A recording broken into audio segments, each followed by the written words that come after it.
Please like and follow. আসসালামু আলাইকুম। আজকে দুপুরে রান্না করব গরুর গোশত দিয়ে আলুগুলো একটু বড় বড় পিস করে কেটে পরিষ্কার করে নিয়েছি।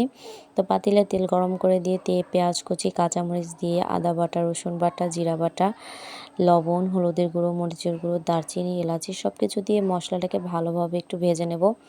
ভাজা শেষ করে একটু পানি দিয়ে আবার ভেজে নেব। তারপর গরুর গোশতটা দিয়ে ভালো করে কষানোর জন্য দেব। তো ঢাকনা দিয়ে ঢেকে দেব কষানোর জন্য। তারপরে সকালে একটু মসুরি ডাল ভিজিয়ে রাখছিলাম কিছু সময়। তো মসুরি ডালটা বসিয়ে দেবো, বলক আসলে লবণ, হলুদের গুঁড়ো দিয়ে দেবো। তারপর লাউ শাক পরিষ্কার করে ডালের ভিতরে দিয়ে দিলাম। তো ডালের ভিতর দেওয়ার পরে তারপর দেখি আমার গোস্ত কষানো শেষ হয়ে গেছে, সে প্রেশার কুকারে বসাই দিছি। তো আজকে দুপুরে রান্না এই ছিল, যে লাউ শাক দিয়ে ডাল রান্না আর গরুর গোশত রান্না, ঝাল ঝাল করে, দুটোই অনেক মজা হয়েছে। আর লাউ শাক দিয়ে ডাল রান্না এটা খেতে খুবই মজা লাগে। আপনাদের কাছে কেমন লাগে অবশ্যই কমেন্টে বলে যাবেন।